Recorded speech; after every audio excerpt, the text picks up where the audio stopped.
释迦牟尼佛，南无本师释迦牟尼佛，南无本师释迦牟尼佛。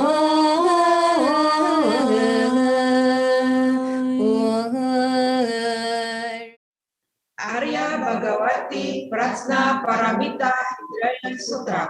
Sutra Hati Penyempurnaan Kebijaksanaan. Penuh hormat saya sembah Sang Tri Ratna.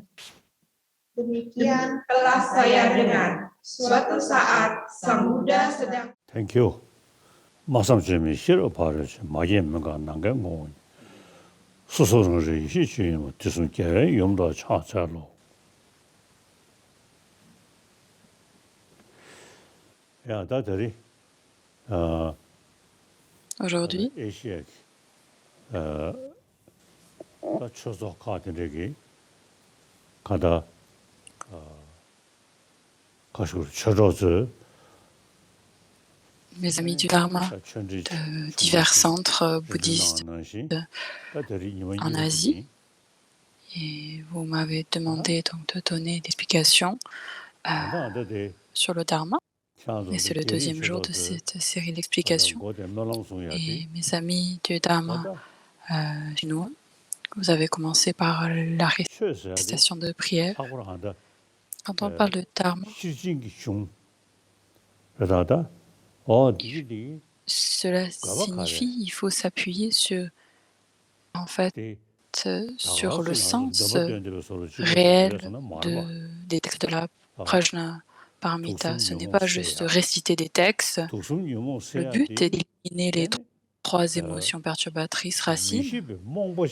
Et afin de pouvoir faire cela, vu que nous sommes tombés sous la torpeur, l'ignorance, des ténèbres de l'ignorance, il faut que nous puissions allumer le feu de la sagesse et de l'accroître, de nourrir ce feu de plus en plus, afin de pouvoir éliminer cet obscurcissement, cette obscurité de l'ignorance. Et l'élimination de trois émotions perturbatrices se fait en allumant le feu de la sagesse. Et afin de faire, il faut, afin de pouvoir éliminer ces obstacles, il faut développer cette direction de s'engager dans les activités de Bodhisattva, de penser que puissions-nous obtenir pas seulement sa propre libération, son état de destructeur de l'ennemi, mais afin d'être bénéfique envers de tous les êtres sensibles, puissions-nous accroître cette force de cette sagesse et ensuite s'engager dans les activités de Bodhisattva. Et cette simple prière comprend tellement de choses. Dans mon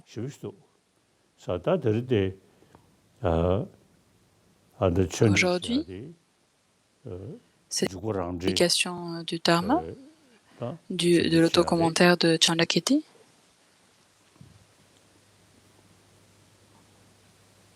quand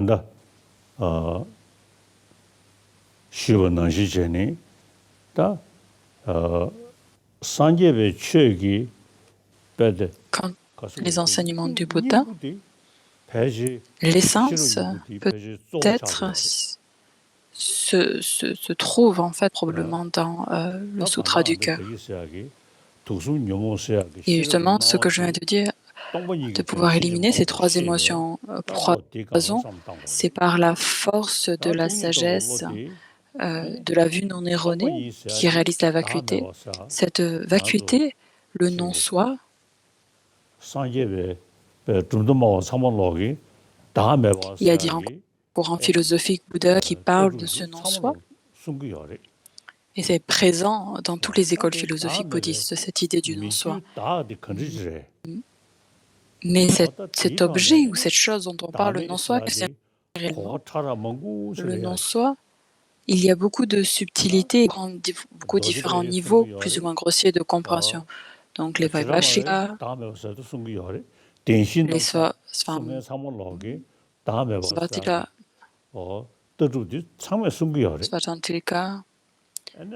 Chittamatra, etc. Toutes ces écoles philosophiques parlent du non-soi. Et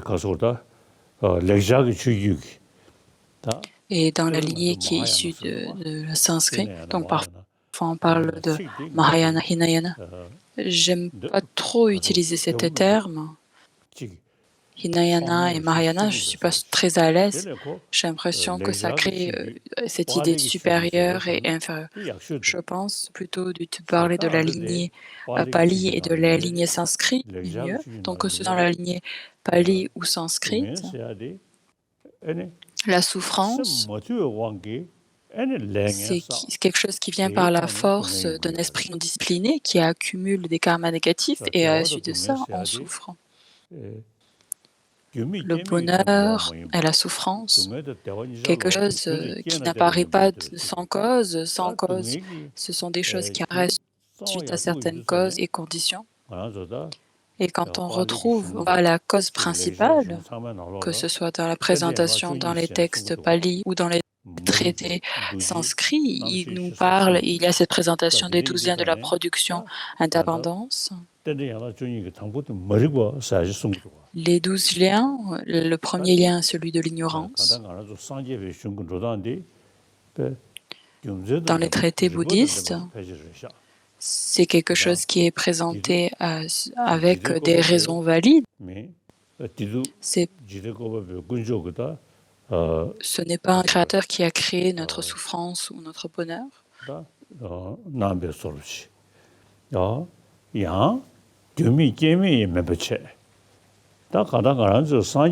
Donc il y a deux issues. Soit c'est un Dieu créateur qui a créé nos souffrances et notre bonheur, soit c'est quelque chose qui est sans cause. En Inde, on parle de Ahimsa et Karuna. Et dans les différentes religions indiennes qui présentent avant la venue du Bouddha, Ahimsa, cette idée de non-violence, la violence vient suite à un état d'esprit de colère.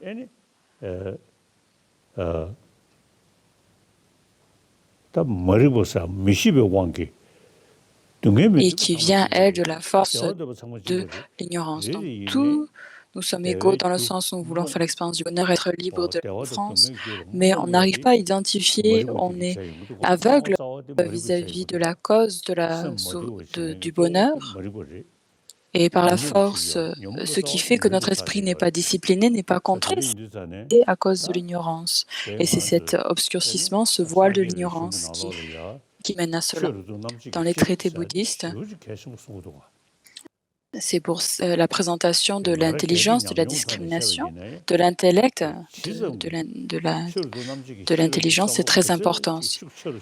Cette sagesse qui arrive à réfléchir, à contempler, arrive à identifier les objets dans lesquels s'engager, ceux dans lesquels il faut abandonner. Ce n'est pas quelque chose qu'on doit se forcer, mais avec une réflexion liée avec la sagesse, naturellement, le pratiquant s'engage dans l'abandon et dans l'engagement dans des activités. Avec seulement la sagesse, on peut éliminer l'ignorance.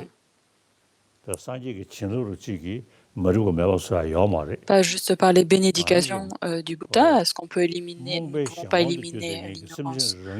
Nous sommes un être sensible et qui est tombé sous l'emprise, qui est tombé dans cette obscurité de l'ignorance, doit identifier, analyser le réel mode d'existence, et c'est par ce seul moyen qu'il peut alors éliminer cette ignorance-là. D'entrer dans vos médianes, ce qui est enseigné, je réfléchis à ces versets de façon quotidienne. Il est mentionné.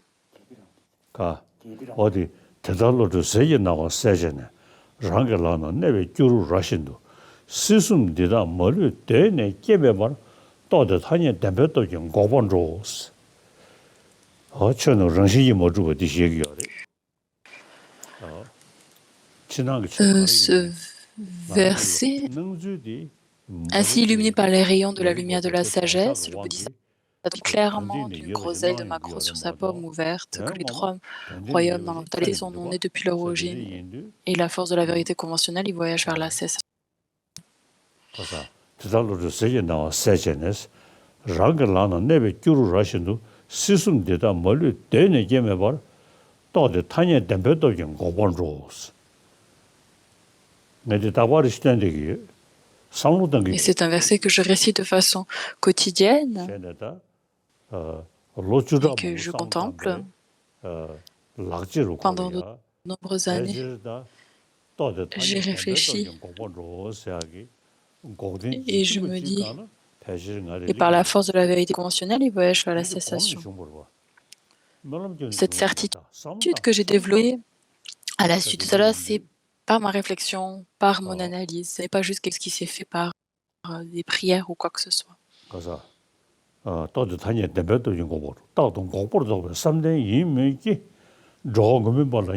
Bien que son esprit puisse se maintenir continuellement au repos dans la cessation, donc soi et tous les êtres sensibles qui sont sous l'emprise de l'ignorance, même si tous nous sommes égaux ou nous voulons faire l'expérience du bonheur, nous tombons de la souffrance.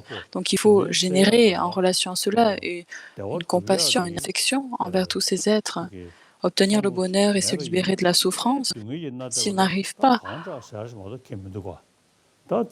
on n'arrive pas à avoir une réflexion vis-à-vis de cela, on pense que c'est des choses qui nous arrivent, on est bloqué dans la souffrance. Obtenir le bonheur, nous sommes en fait, nous ne pouvons pas faire l'expérience du bonheur parce que nous sommes aveugles, nous sommes dans l'obscurité, ne connaissant pas le réel mode d'existence des choses. En progression d'avenir surpassant ici par sa sagesse, tous les êtres nés par la parole du Bouddha et les Bouddhas du milieu. Et comme un roi des signes qui s'envole devant les autres signes accomplis en déployant le zèle blanc. Pour abandonner l'ignorance, c'est cette sagesse qui réalise l'insi, permettre d'abandonner cette ignorance.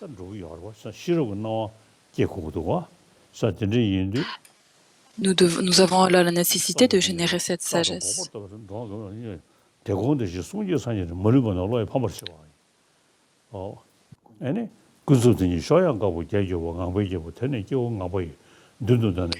Pour plus par les vents puissants de la vertu, le Bodhisattva naviguera vers l'excellent rio ajouté les cavités océaniques des conquérants. De pouvoir en fait avoir ces deux ailes, des deux vérités.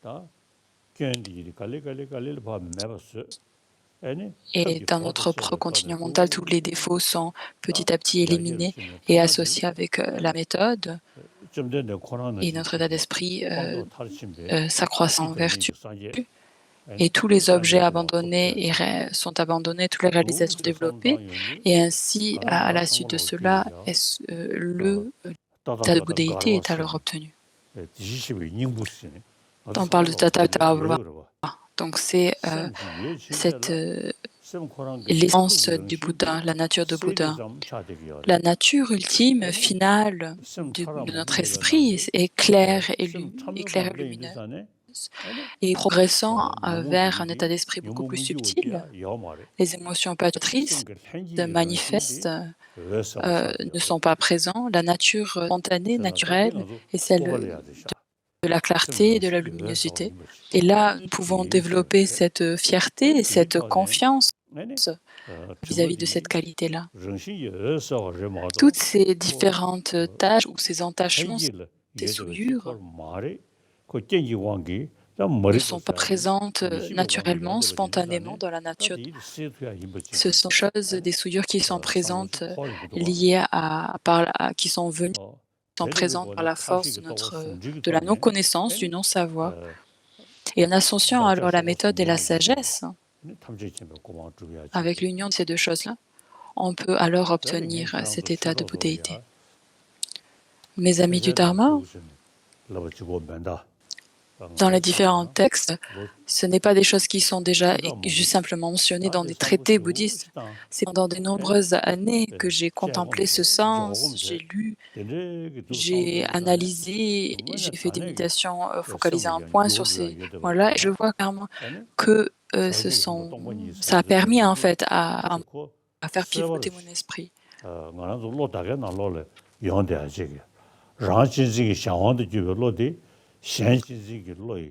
Et dans cette remplacer en fait cet état d'esprit qui chérit soi et plutôt se tourner vers un état d'esprit qui chérit de réduire la force de cette saisie d'existence propre et qui a plutôt cette conception des apparences comme étant des simples illusions, des simples images.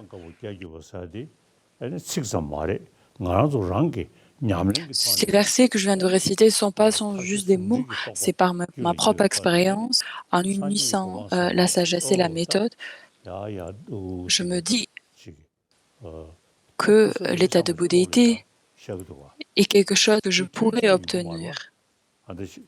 Et ce n'est pas quelque chose qui arrive en coup. Dans la perfection de la sagesse, Tayata Gate Gate Bar Gate Prasam Gate Bodhisoha, le chemin de l'accumulation, de la jonction, de la vision, de la méditation et de la fin de l'apprentissage, cette progression se fait petit à petit.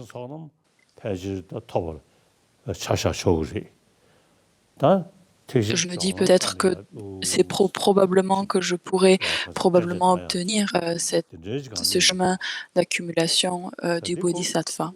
Et cette confiance dans cette progression s'accroît petit à petit.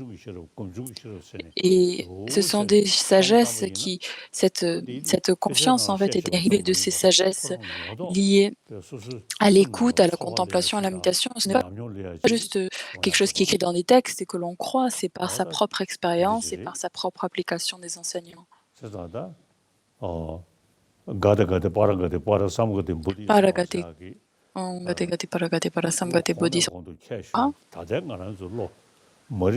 De pouvoir accroître les qualités de notre esprit. Donc actuellement, notre esprit est tombé sous l'emprise de l'ignorance, sous le chérissement du soi, et d'essayer de mettre ça de côté et de plutôt avoir cette aspiration de développer et d'aller vers cet état de bouddhéité. Et c'est quelque chose qui se fait par la propre, on peut dire, je vous dis ça, j'avais envie de vous partager avec vous, donc par ma propre expérience, de mon propre cheminement jusqu'à présent. Cette éducation, alors aujourd'hui, s'adresse principalement à l'autocommentaire. Donc les différents versets que je viens de lire sont issus de l'entrée dans la voie médiane de Chandogete, de la fin du chapitre 6. La vue de la vacuité va être principalement présentée dans ce chapitre-là.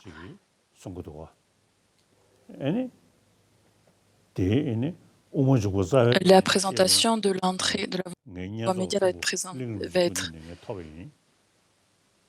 j'ai reçu les transmissions de ces textes principalement par Ling Rinpoche et le commentaire Kongawa Khenpo, notre Khenpo, alors m'a donné la transmission de l'autocommentaire. Et ce sont des présentations très profondes. L'autocommentaire, quand j'étais petit, j'ai mémorisé l'entrée dans la voie médiane. Et pendant toute la journée, je récitais quasiment toute la journée ces versets. La récitation. Et je récite, je lis quand j'ai le temps. Je lis chaque 4-5 versets de l'autocommentaire aussi. Et ça m'aide beaucoup en fait dans ma réflexion.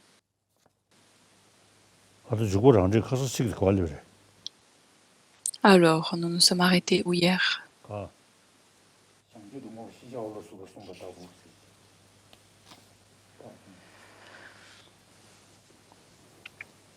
Donc nous sommes toujours au début, dans le premier état d'esprit qui est généré.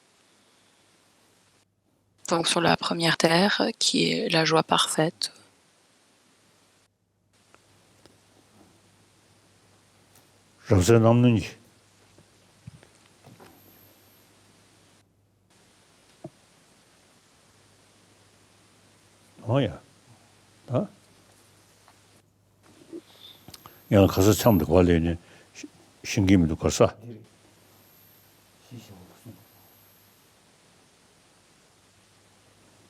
시승부 떠보고 소도.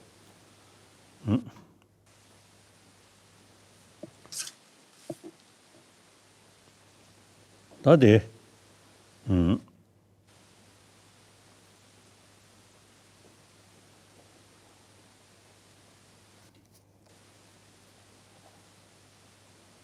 난 이게면도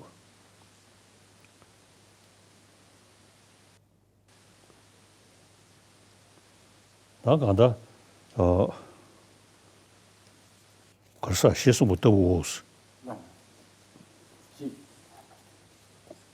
sense member 性，享受的 member 性，嬉笑。가 sense member 性，对了，享受的 member 性，嬉笑的什么什么的。 고도.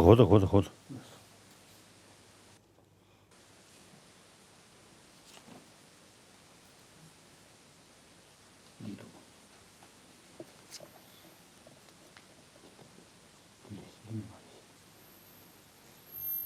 轻松稳定。 가 轻松稳定，你得享受。 니들 겨울은 거 버신. 아니 我打理一下。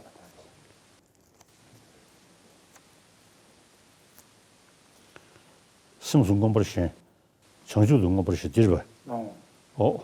시셔로 송부 떠보고 시. 양 청주니 천님에 봐도 천이기 정신의 저오스. 당연 아주 청주고 가데 빠라상거든 부디서서기 청주고방 먼저 톰나 산별로 지양의 청주사디 시거든. Avant de pouvoir progresser dans le Dayata Kate Kate Para Bodhisattva, il faut que nous ayons développé cette bodhicitta. Donc, bodhi et donc chitta, ça fait référence à cet état d'esprit d'éveil. Cet état d'esprit qui est dans la torpeur, dans l'ignorance, dans l'absence de l'esprit. De cela, la nature claire et lumineuse de l'esprit devient manifeste. Donc cette nature de clarté et de luminosité est là depuis le début.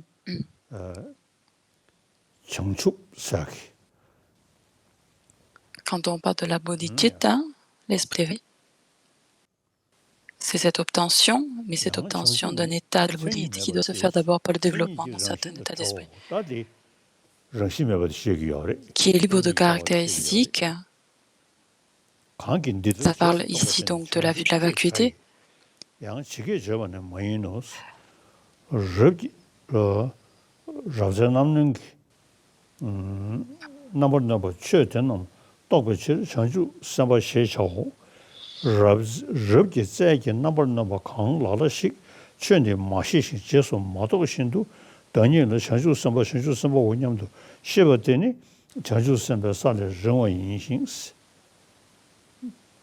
대니 장주 선배 전남의 정원이노 대신도 대니 장주 선배 민게 하다 매다 라마 인지 지진 루어이노 저기서게 넘버는 디 식상기 장주 선배 주나 네 대회 Vikram, si il était un simple nom était un bodhisattva, alors tous les êtres pourraient être des bodhisattvas aussi. Ce n'est pas une simple action. Il y a l'état de bodhisattva sur lequel a progressé.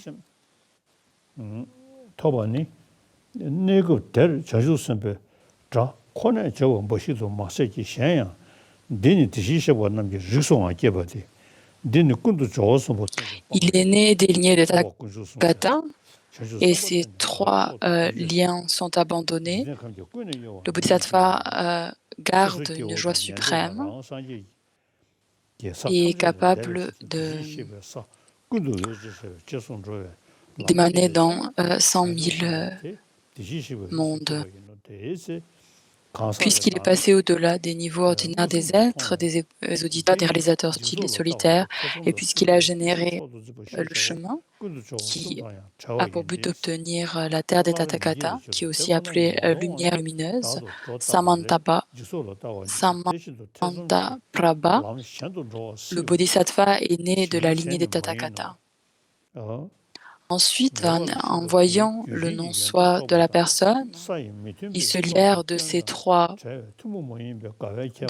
chaînes qui sont la vue des collections transitoires, le doute, et de tenir la moralité et code de conduite comme étant suprême, puisqu'ils ne pourront pas grandir à nouveau. Ne pas voir inciter dans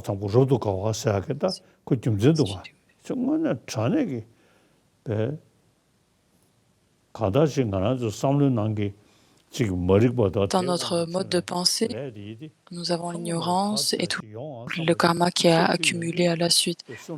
Il faut que nous développons cette certitude que en ayant une telle contemplation, de voir qu'il y a vraiment espoir, en fait, de pouvoir éliminer ces souffrances dérivées de ces actions initiées par ignorance. Donc il y a alors espoir pour une alternative.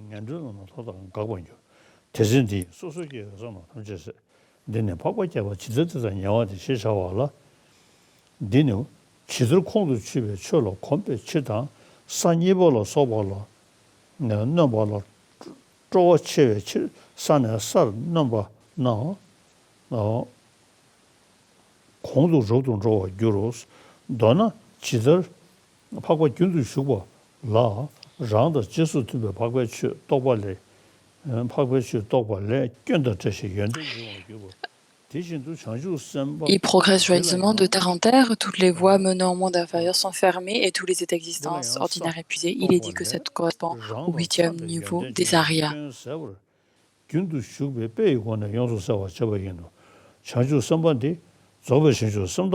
En bref, les fautes sont séparées. Il est libre des fautes, des défauts, et les qualités s'accroissent par la réalisation de la doctrine des Aryas et qui est en harmonie avec son comportement. Aussi, pour un tel bodhisattva, les qualités vont s'accroître et les défauts vont s'épuiser par la réalisation de cette première terre. Et ceci est clair par la présentation de l'entrée dans le chemin.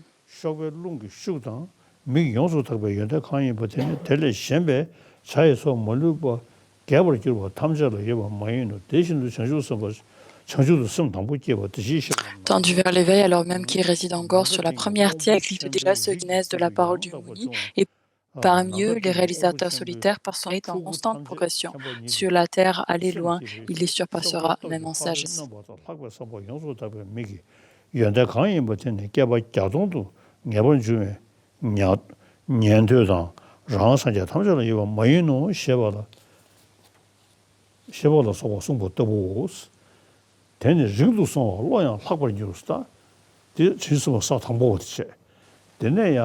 Ça parle de la première terre. Ensuite, on arrive à la deuxième, troisième.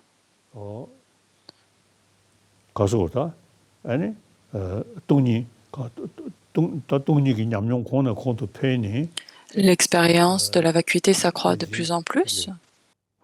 La saisie du soi va être progressivement abandonnée.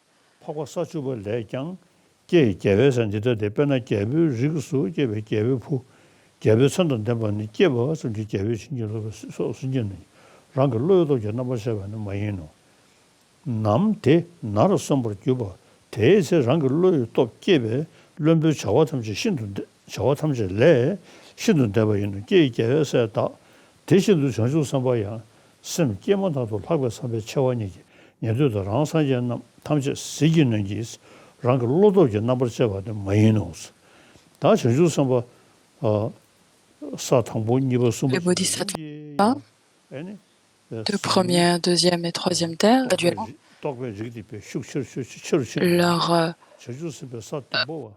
il y a un approfondissement des réalisations, et celui qui arrive à la sixième terre,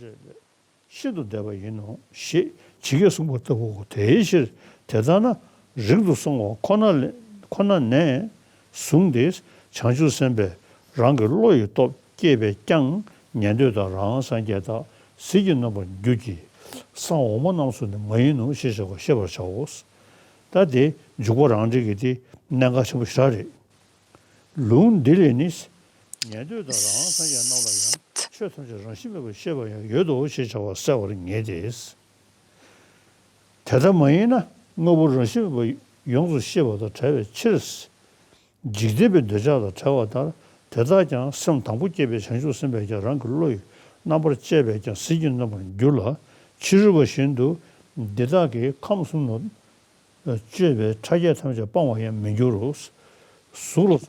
aussi les non-bouddhistes n'abandonneraient pas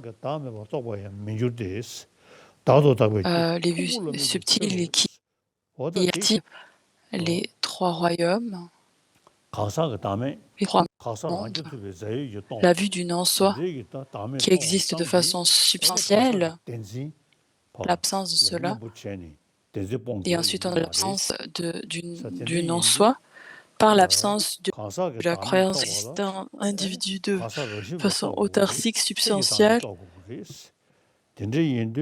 Pour la réalisation du non-soi, il faut réaliser le non-soi du phénomène.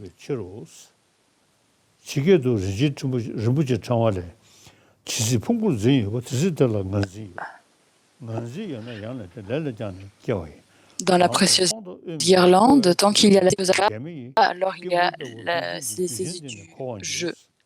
Et à cause de cela, quand il y a la saisie au jeu, alors les actions, il y a des actions qui sont liées à celle-ci, et de ça, il y a sens.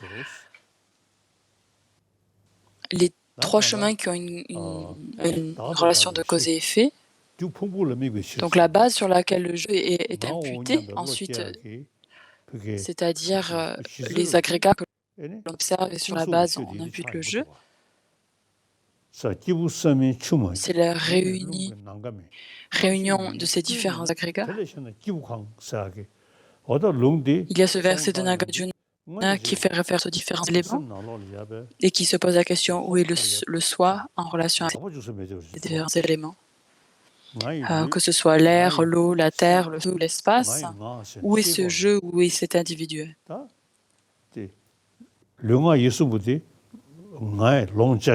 Ce corps, le corps, la part l'esprit, celui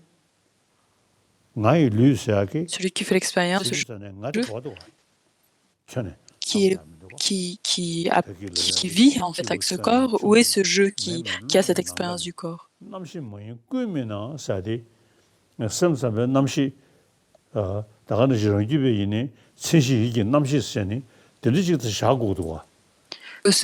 la présentation de Chittamatra, il pense que l'individu va être placé dans la conscience de l'individu, mais la conscience, l'agrégat de la conscience, ce n'est pas le jeu.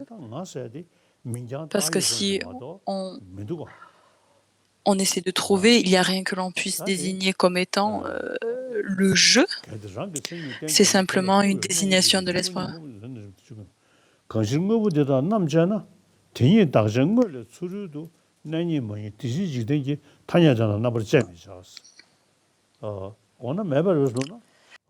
Si les caractères intrinsèques constituaient la base des phénomènes, le fait de démontrer leur réalité détruirait ces phénomènes et la vacuité deviendrait ainsi la cause de leur destruction. C'est une absurdité. Les phénomènes n'ont pas d'existence réelle. Lorsqu'on soumet ces objets à l'analyse en dehors de la seule réalité de l'objet, on ne trouve rien qui perdure. Par conséquent, la conventionnelle des choses ne doit pas être analysée.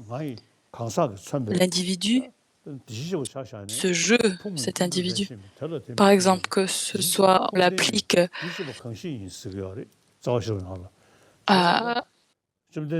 au Bouddha, par les agrégats, pas les agrégats, ni les autres que les agrégats n'est pas le jeu n'est pas les agrégats non plus, ce jeu ne possède pas les agrégats. Où est donc ce jeu dont on parle? Le non-soi de la personne,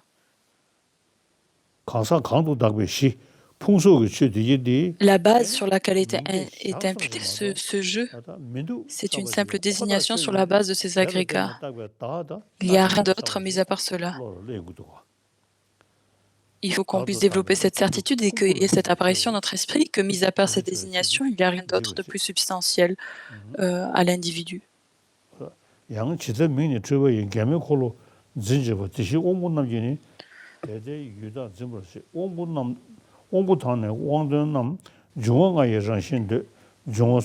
d'autres versets sont présentés dans la précieuse guirlande, les versets 357 jusqu'à 365 sont inclus dans l'autocommentaire dans cette section texte.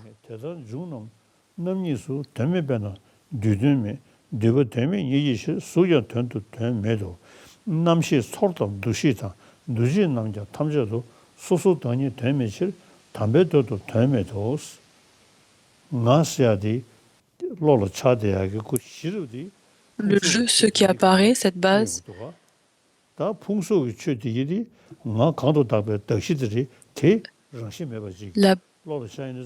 ce qui apparaît, le jeu, donc ce sont ces agrégats. Il faut comprendre que ces jeux sont vides d'existence propre. Il n'y a rien qui peut être réellement trouvé au sein de cette base sur laquelle est désigné le jeu comme étant le jeu.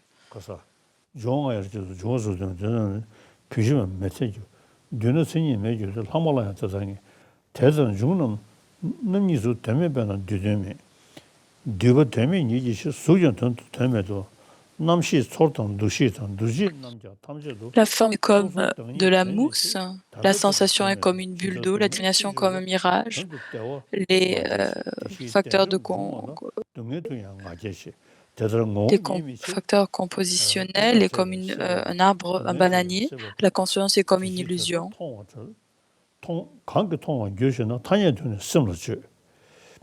C'est l'exemple de la mousse, de la bulle d'eau, du mirage, du bananier, de l'illusion, etc. C'est ainsi que les phénomènes composés doivent être certainement analysés.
La précieuse guirlande de versets de 390 à 393.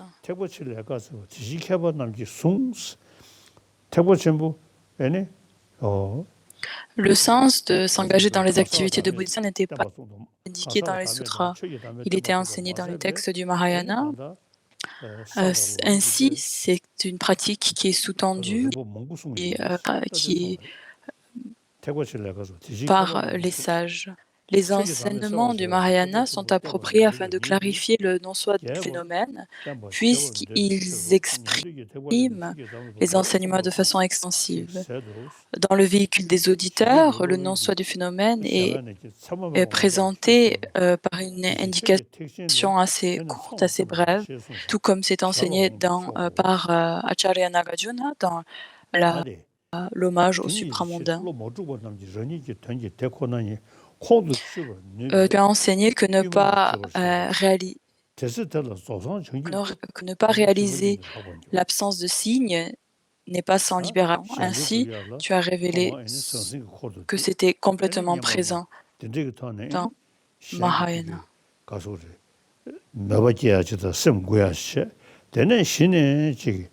Tout d'abord, il faut écouter, ensuite vous une compréhension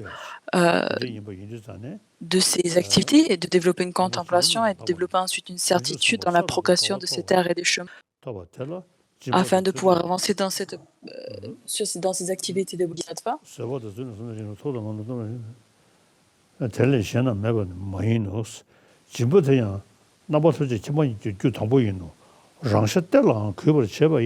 Là, on rejette donc indiquer les qualités insurpassables de la première terre. Ça va être le don, la générosité, capacité de générosité des êtres sur la première terre.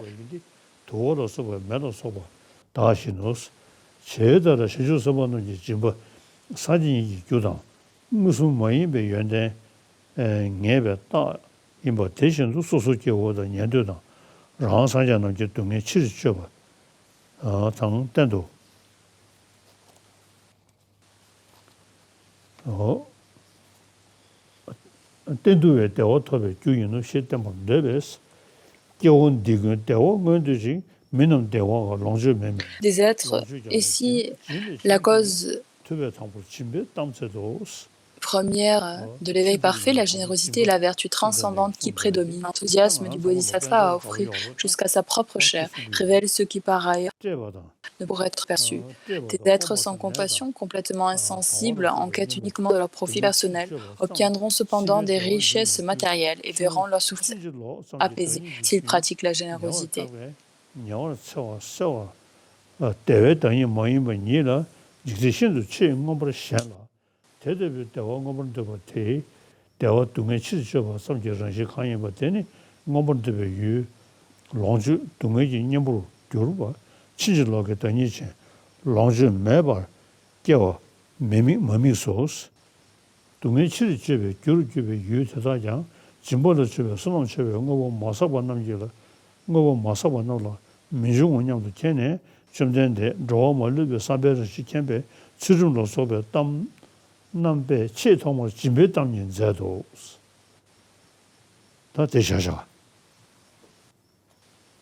On va s'arrêter ici aujourd'hui. Jusqu'au commentaire qui va au verset 11 du premier chapitre. Maintenant,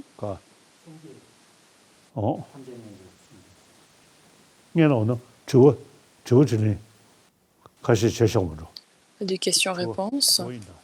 Your Holiness. Votre sainteté. Thank you so much for your today teaching.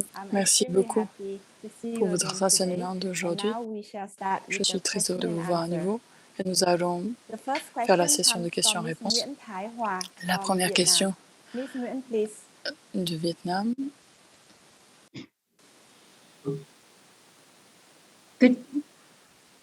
Good morning, His Holiness. My question is, Bonjour, votre sainteté.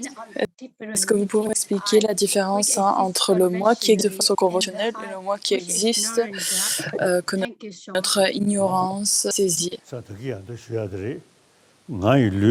Et comme ce que je viens de vous dire, mon corps, mon esprit, ma parole, ces corps, les paroles, l'esprit qui possèdent ces trois choses-là apparaissent à notre esprit de façon très claire, très solide. S'il existait tel quel, par l'analyse, on va pouvoir le trouver, mais on ne peut pas le trouver. Et donc ça, ce type de jeu existe, il y a la chance de ce jeu-là. Mais est-ce que ça veut dire que le jeu n'existe pas? Donc on peut avoir donc il y a un jeu qui s'engage, qui a des relations avec des autres, etc.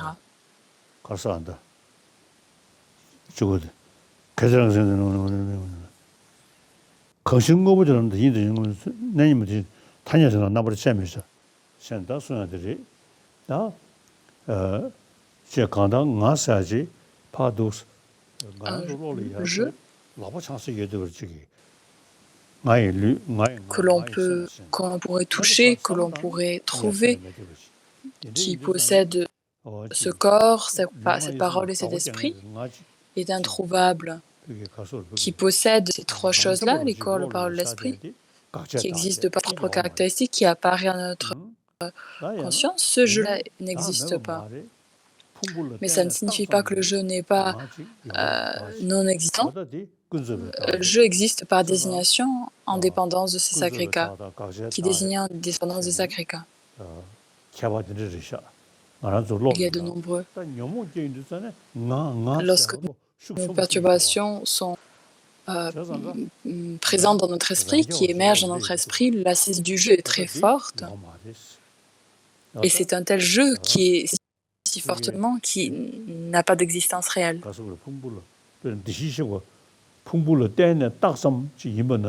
Le Tathagata, le Brahman, existe en dépendance de ces agrégats, etc. Donc ça, c'est le jeu qui existe de façon conventionnelle. Et c'est pour ça que les deux vérités, la vérité conventionnelle, la vérité ultime, est très importante. Parce que sur la base de l'apparence, tous les phénomènes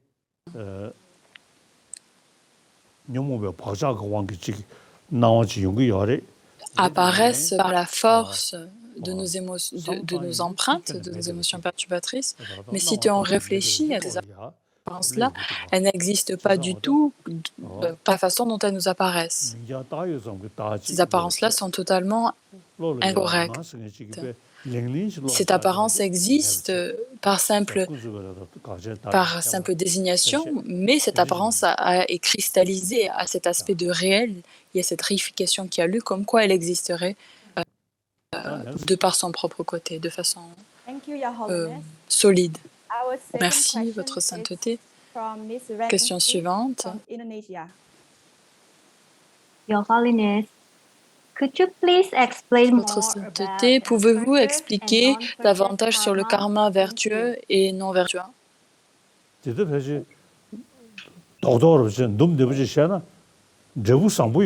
Pour dire simplement, quelque chose qui fait un résultat positif, c'est issu d'un karma positif, un résultat négatif est issu d'un karma, d'une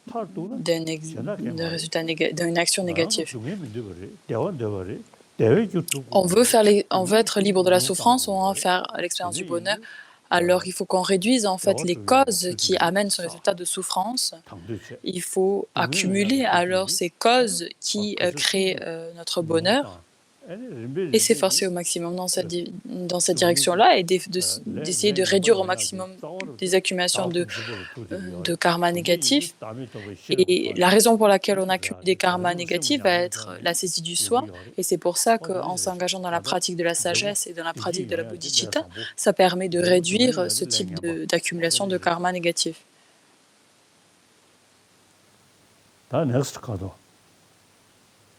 Question suivante. Thank you, Your Holiness. We will now have Miss Banusa Bonsri from Thailand for the next question. Miss Banusa, your question, please. สวัสดีค่ะ Your Holiness. Nowadays, many people in the world are De nos jours, de nombreuses personnes dans le monde sont confrontées à des problèmes de santé mentale, à savoir la dépression, l'anxiété et des crises de panique. Que peut faire chacun d'entre nous pour faire face à ces difficultés?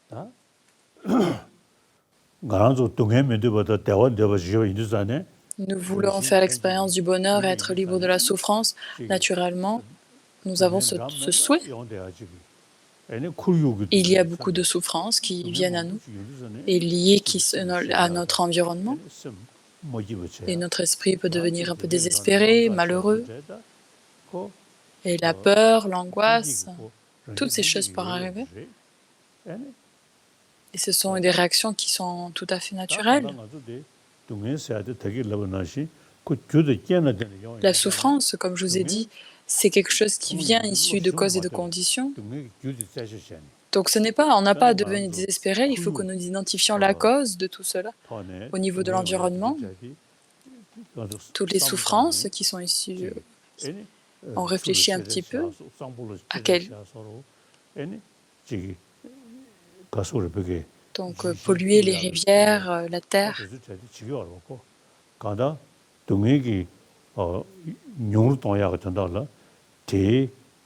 Afin de pouvoir réduire la souffrance,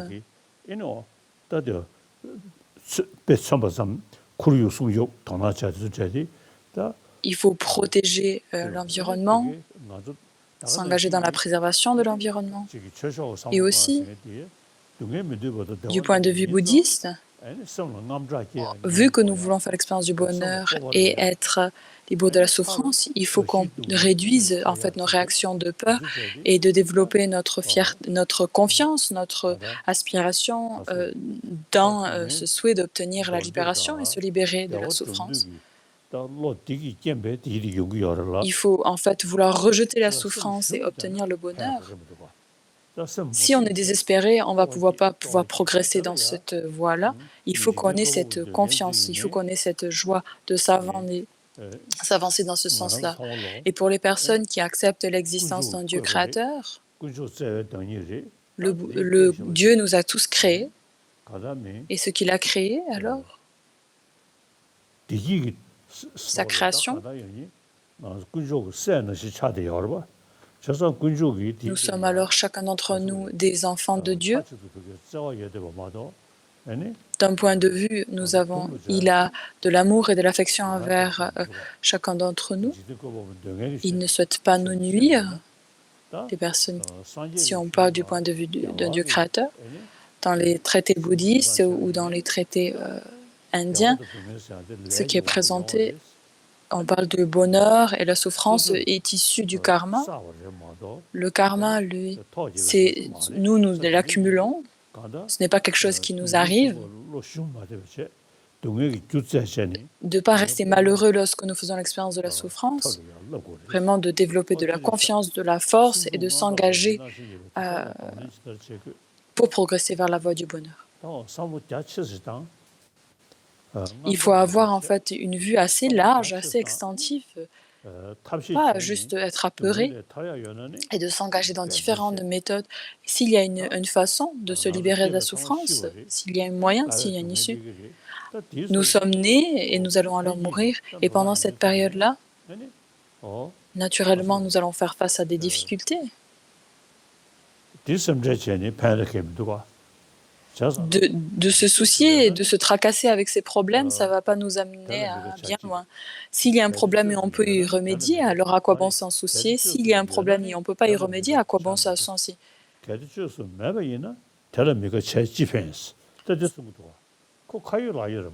C'est ce qui est dit par Shantideva. Et ça, c'est vraiment un conseil très pragmatique. Next. Question suivante.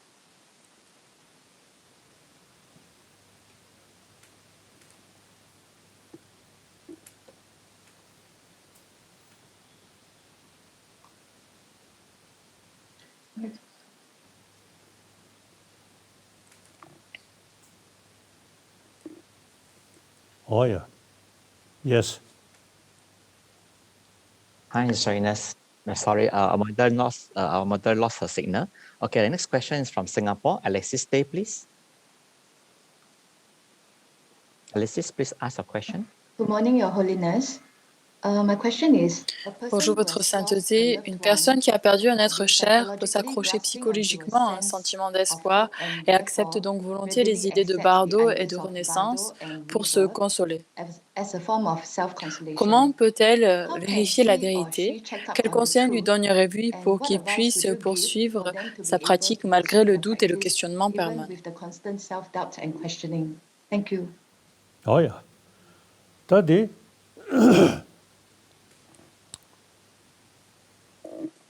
도스 삼루파 도스 등기 있는 봐. 삼 등기 있는 Si on réfléchit un peu plus, notre corps, c'est quelque chose qui vient de notre père et de notre mère. Donc par la réunion de la substance du blanche et rouge de la mère et du père, un humain n'arrive pas comme ça. Il faut qu'il y ait cette conscience qui réunit avec ces deux substances et qui rentre dans ce support-là afin d'avoir le développement d'un corps, d'une vie humaine. Et donc, à la suite de ces substances réunies, on peut dire, par la réunion de cette conscience, on peut dire, ah, il y a un humain. Donc, il n'y a pas juste ces conditions, il y a différentes conditions qui doivent être réunies pour la venue d'un humain. Ce qui rentre, c'est certain qu'il y a quelque chose d'autre mis à part ces deux substances qui sont réunies. Et cette conscience, donc, qui rentre, donc, un père et une mère qui donnent naissance à un enfant, donc il y a une connexion karmique entre cet enfant avec le père et la mère, et que cette conscience va en fait rentrer, utiliser comme support ces deux substances. Maintenant, des petits-enfants, des personnes qui se rappellent de vie passée, c'est assez clair, assez récurrent. Donc, il y a certains qui ne s'en rappellent pas, d'autres qui s'en rappellent. C'est notre corps, c'est une cause substantielle. Il y a les causes substantielles du corps et les causes secondaires. Donc,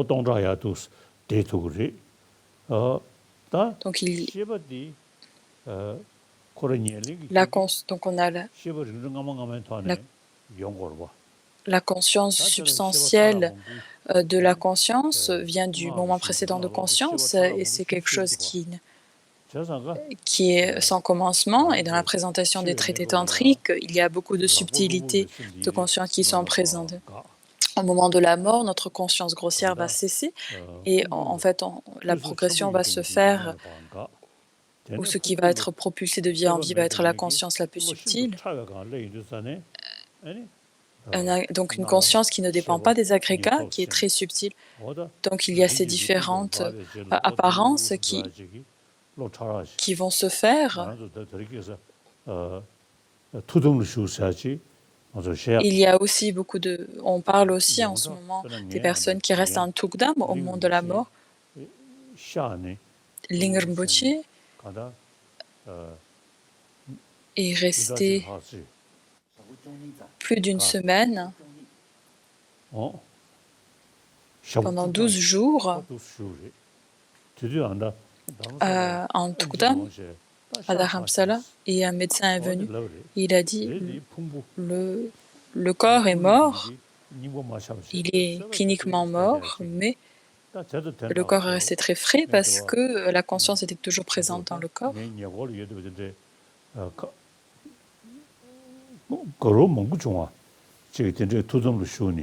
Et autour de moi, j'ai vu beaucoup de ce phénomène se produire pas mal de fois, et c'est ce qu'on appelle le Tukdam. Donc même si le médecin dit que la personne est morte, la conscience, une conscience subtile est toujours présente dans le corps, qui reste en fait au centre des gouttes. Il y a beaucoup de subtilités et beaucoup de différents niveaux de conscience. Et ceux qui s'en rappellent de vie passée, donc ça aussi on peut en rencontrer des personnes, aussi au niveau pendant notre sommeil.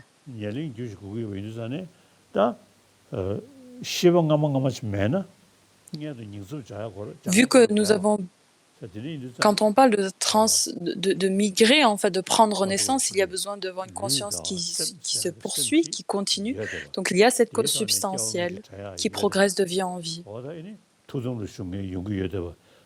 Et donc on a aussi donc cette présentation et ces situations donc de Tukdam qui montrent en fait cette séparation, cette différence entre le corps et l'esprit. L'esprit, lui, vu que le corps, lui aussi, on ne peut pas, en fait, on n'arrive pas à établir un début précis au niveau du commencement de la conscience. Et c'est par cette présentation-là, donc par cette cause substantielle et cette continuité de l'esprit, que l'on peut, en fait, établir des vies passées et vies futures. Donc, lorsque un proche meurt, de s'en soucier, de se tracasser, ça ne sert pas à grand-chose.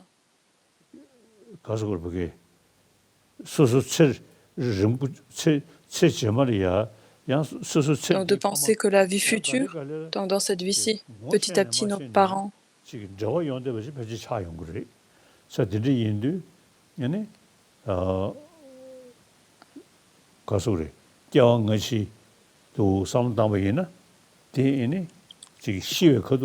on arrive à de comprendre qu'au moment de la mort de nos proches, de nos parents, etc., que lorsque quelqu'un décède, ce n'est pas la fin totale, il y a quand même une continuité qui a lieu. Ensuite, question suivante. Thank you, Your Holiness. Now we invite Ms. Chan Siu-ping from Kuala Lumpur, Malaysia. She will now pose the fifth question. Ms. Chan, please. Your Holiness, my question is, Question suivante. Comment pouvons-nous changer le schéma de nos mauvaises habitudes qui semblent si fermes? Thank you.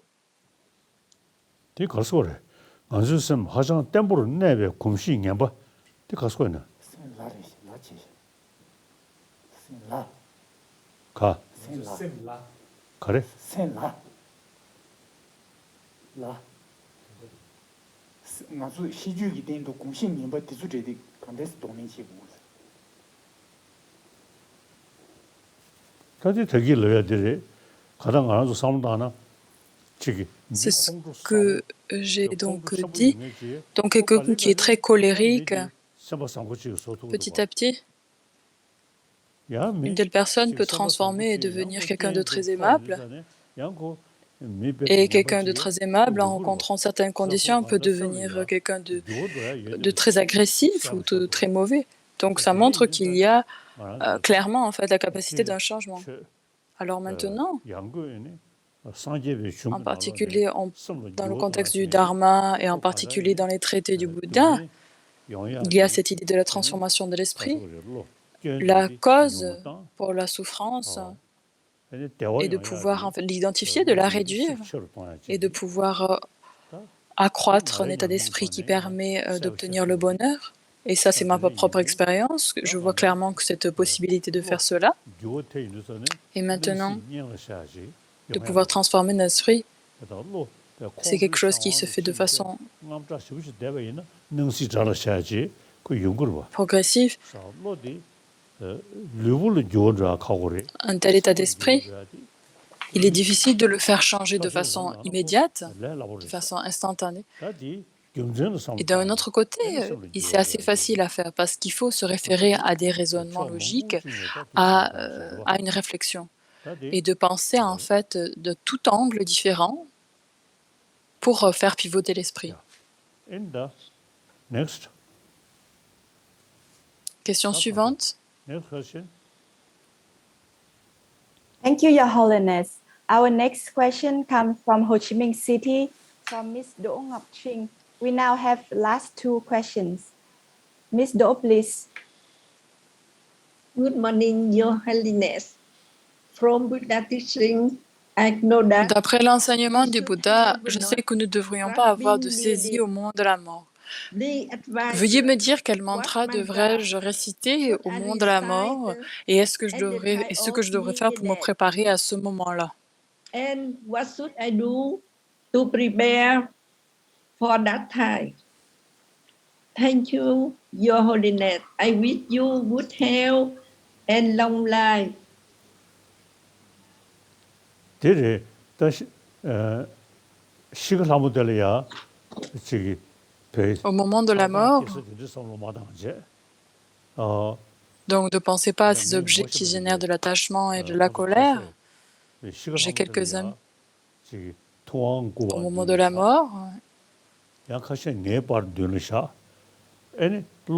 ils mettent devant eux des statues ou une image de moi devant et de penser, en fait, petit à petit, cet esprit, en fait, l'esprit rudimentaire, grossier, se dissout, ils vont dans l'esprit plus subtil.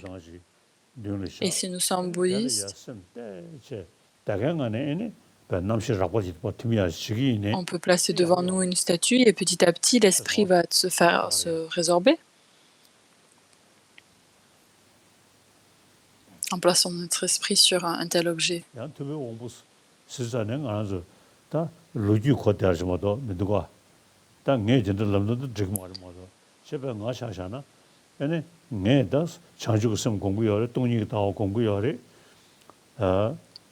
Donc, je dis ça pour les personnes des débutants, donc pas quelqu'un comme moi.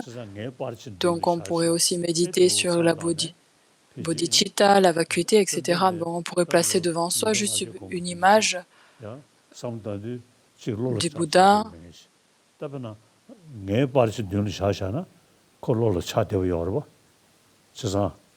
Vous pouvez mettre une photo de moi devant vous pour vous faire en fait apparaître ce sens-là. Oh yeah. Thank you so much, Your Holiness, for your precious answer. Merci votre Now we sainteté. move to the last question of today's teaching from Mr. La dernière Daniel question. Yeo from Malaysia. Tashidele and good morning, Your Holiness. My question is, how can we practice bodhidharma? Comment pouvons-nous pratiquer le bon cœur et l'esprit d'éveil et avoir la vue de la vacuité dans la vie quotidienne? Donc, de mon point de vue, dès que je me lève le matin, je réfléchis à la bodhicitta. La bodhicitta, afin de pouvoir accomplir son propre bien et celui des autres, je vais générer la bodhicitta. Donc, afin de pouvoir accomplir son propre bien, il n'y a rien de mieux que la bodhicitta. Pour accomplir le bien des autres, il n'y a rien de mieux que la bodhicitta. Il n'y a rien de supérieur pour ces deux pratiques-là. Mis à part ça, l'accumulation de mérite se fait par la bodhicitta. Il n'y a rien de mieux que cela. Son propre bien, la meilleure façon de pouvoir accumuler son propre bien, la bodhicitta, pour être bénéfique envers les autres, la bodhicitta nous permet directement et d'apporter du bien autour de nous. Donc, il y a l'absence des esprits du nuisible, de méfiance, de malveillance, etc. Afin de pouvoir accomplir son propre bien et celui des autres, je vais générer la bodhicitta. La bodhicitta est vraiment quelque chose d'extraordinaire, de merveilleux. De pouvoir accumuler la purification de négativité et l'accumulation de vertu se fait. Et même les animaux vont être, cette bienveillance va même être appréciée par les animaux. Et les animaux sont sensibles, par exemple les chiens sont sensibles à la bienveillance. Et donc, en fait, nous, en tant qu'humains, si nous pouvons avoir le bon cœur et cette bienveillance, autour de nous, il y aura cette harmonie naturelle. Et c'est un phénomène que l'on peut percevoir directement, l'impact que ça a autour de nous. La vue de la vacuité, elle, c'est lorsque notre esprit devient perturbé, ce qui perturbe notre esprit, la base de ce qui nous perturbe. Ce jeu, cette pensée du jeu, de se poser la question de où est ce jeu. Et comme je vous ai dit, ce jeu, quelque chose que l'on pourrait trouver, que l'on pourrait toucher, que l'on pourrait attraper, et il y a l'absence d'un tel jeu. Et ce jeu qui existerait, qui est établi de par soi-même et qui est ensuite saisi, très forte, La vue de la vacuité va être utile à ce moment-là, même si on ne comprend pas la vacuité subtile, même juste le non-soi grossier ou de niveau basique est utile tout de même. Ensuite,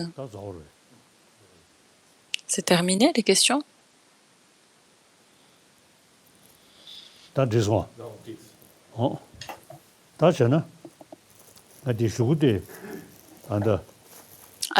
Maintenant,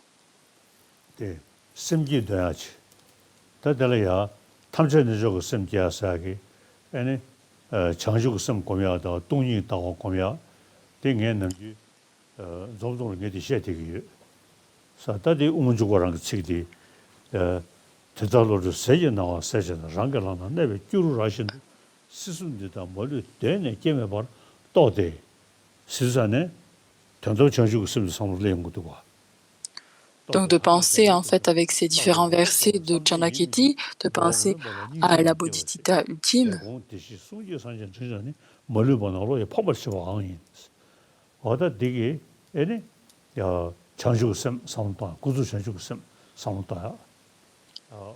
il y a tout d'abord la bodhicitta conventionnelle qui est mentionnée et à la suite de cela, il y a la bodhicitta ultime qui est présentée, de pouvoir comprendre que la vacuité, la vue de la vacuité et la bodhicitta qui permet en fait graduellement de nous faire avancer vers l'état d'éveil et d'accumuler donc les mérites qui vont être dérivés de la méditation sur la bodhicitta et les mérites, la collection de sagesse qui va être dérivée de la vue de la vacuité. Et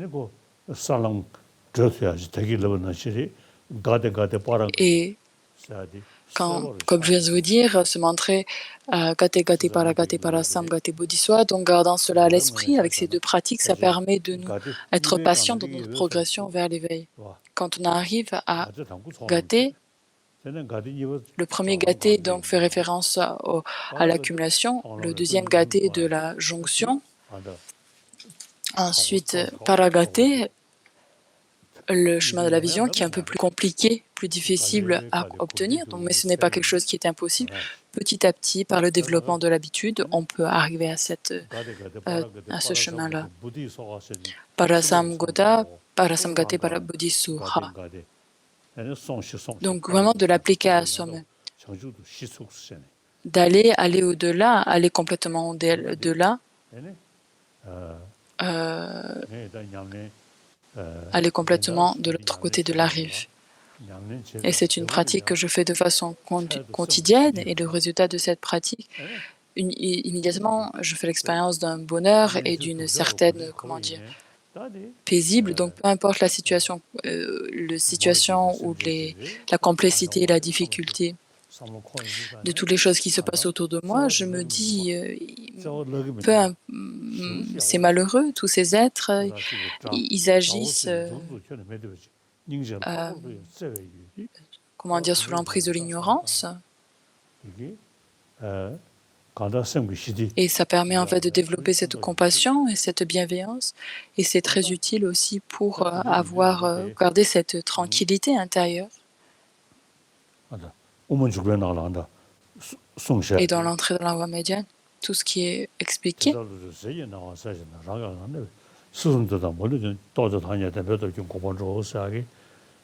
ainsi illuminé par les rayons de la lumière de sagesse, le Bodhisattva voit aussi clairement qu'une groseille à macro sur sa paume ouverte, que les trois royaumes dans leur totalité sont non nés depuis leur origine. Et par la force de la vérité commence une voyage vers la cessation. Bien, ça c'est référence à la Bodhicitta conventionnelle. Tous les êtres sensibles, il n'y a aucun être qui ne peut pas être bonheur. Ils veulent faire l'expérience du bonheur, ils veulent être libres de la souffrance, ils sont égaux dans ce sens-là. Tous ces êtres qui ont été mon mère et qui ont été mes mères, et je viens d'obtenir une précieuse renaissance humaine. Et principalement, considérant les humains, même juste tous les êtres sensibles qui sont innombrables, je vise à être bénéfique envers chacun d'entre eux.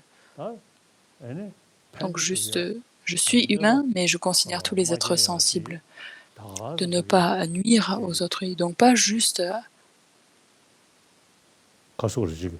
삼로 파조 담배 소지 말에 그런 등에게 교도 세제 윤도 등에게 교레 La cause de la souffrance 레 모르고 요야게 교도 묘모 vient d'un karma qui est amené par ces émotions perturbatrices et donc amené par l'ignorance, et de pouvoir appliquer l'antidote afin de pouvoir détruire et éliminer ces souffrances-là, et afin de pouvoir éliminer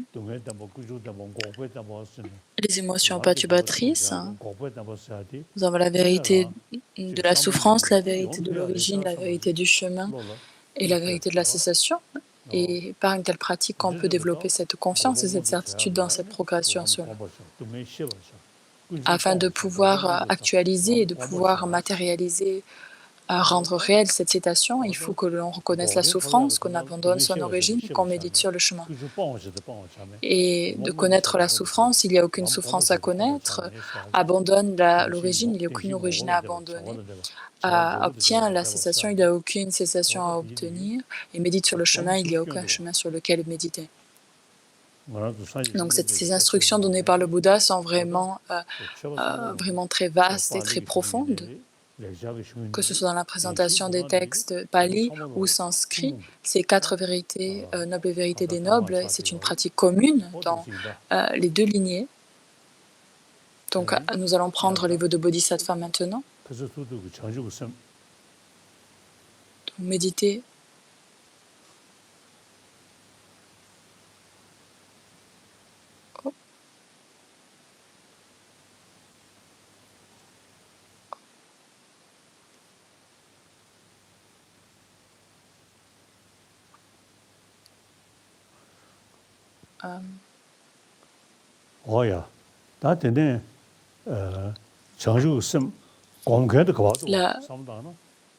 Se poser la question de la personne qui médite sur la bodhicitta, où est-il?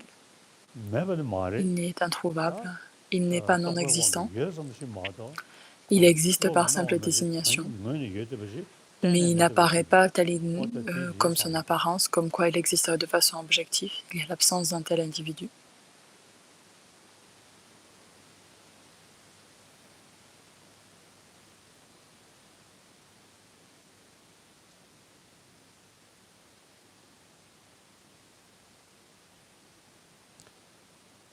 Vous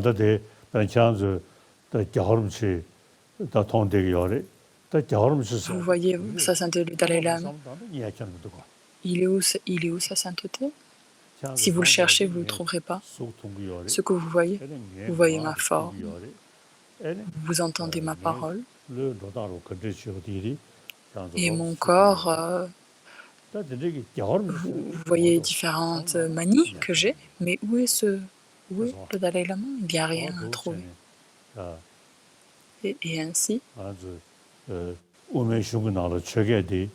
les textes de l'entrée de la voie médiane, on parle de ces désignations qui n'existent pas à son propre côté, et ça, c'est cela que ça signifie.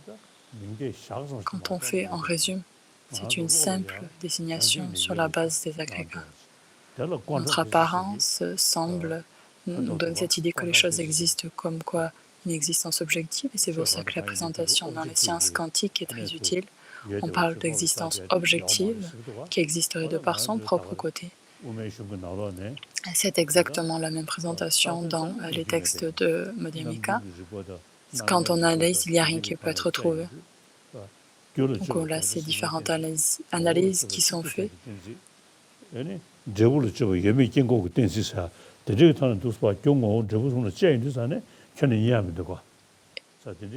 Qui analyse les différentes qualités de nature essentielle, il n'y a rien qui peut être trouvé. Donc ça ne signifie pas que ce n'est un non-existant, c'est juste que c'est une existence qui est relationnelle, qui existe en dépendance à l'une à l'autre, et donc une désignation par notre conscience.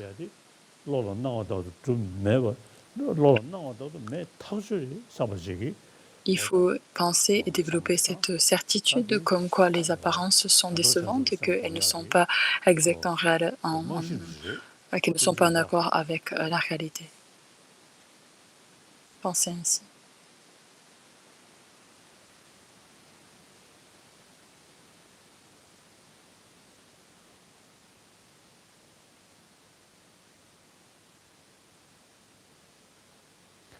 어야. 다 대야도 오면 주변에 Maintenant, dans les entrées de la voie médiane que je vous ai dit, à la fin du chapitre 6, ainsi illuminé par les rayons de la lumière de la sagesse, le Bodhisattva voit aussi clairement qu'une groseille de maquereau sur sa pomme ouverte, que les trois royaumes dans leur totalité sont non nés depuis leur origine, et par la force de la vérité conventionnelle, il voyage vers la cessation, bien que son esprit puisse se maintenir continuellement au repos de la cessation. Il génère également de la compassion pour les êtres dépourvus de protection, en progressant davantage et supération. Aussi, par sa sagesse, tous les êtres nés par la parole du Bouddha et des Bouddhas. Donc, de vie en vie, de pouvoir pas être séparé de ce chemin et de pouvoir continuellement méditer sur le chemin. Et progressivement, les réalisations des tarés des chemins se feront. Et à la fin, on pourra obtenir cet état de bouddhéité.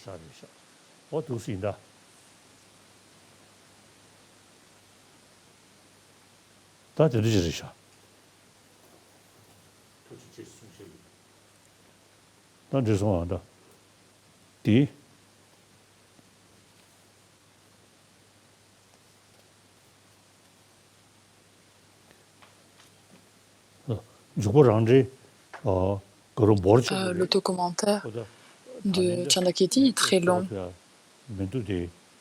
et c'est pas possible de le terminer, mais de temps en temps, on aura le temps de le lire et donc étudier ce texte-là, familiarisez-vous avec vous.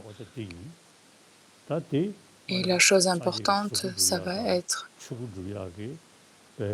de développer, de pratiquer la bodhicitta.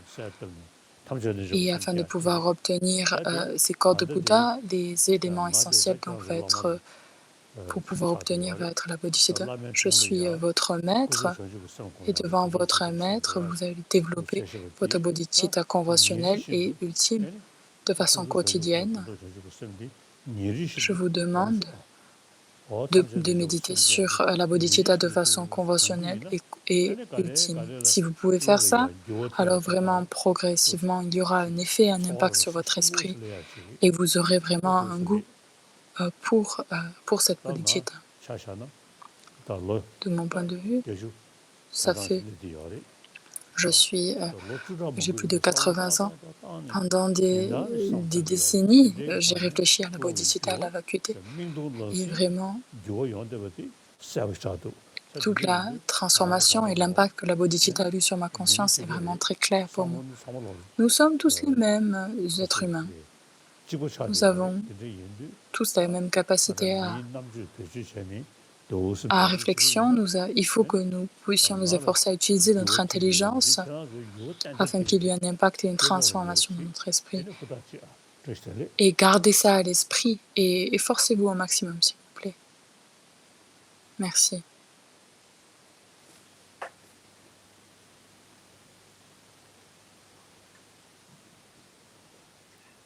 Thank you, Your Holiness, for the 2 days. Merci, Votre Sainteté, pour les enseignements de ces 2 jours. Nous avons vraiment grandement bénéficié de ces enseignements et sur la méditation de bodhicitta. Et c'est la 15e année pour ces enseignements en Asie. Et depuis ces 5 ans,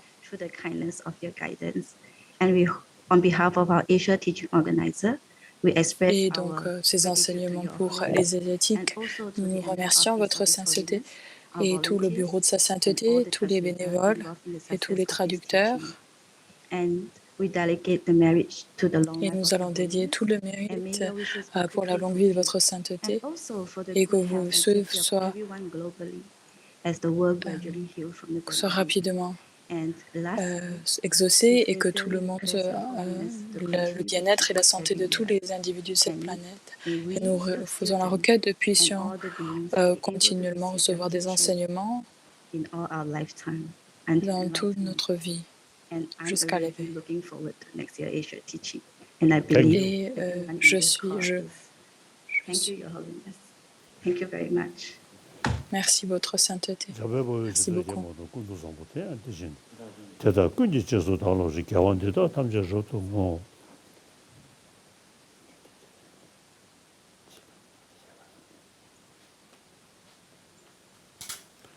지수시베 겨우 다시 ngōgāna 쇼도 nō dāgi kēwē sāwa nīgī nyō sāmbu chūshī shōdō ngōgā jī.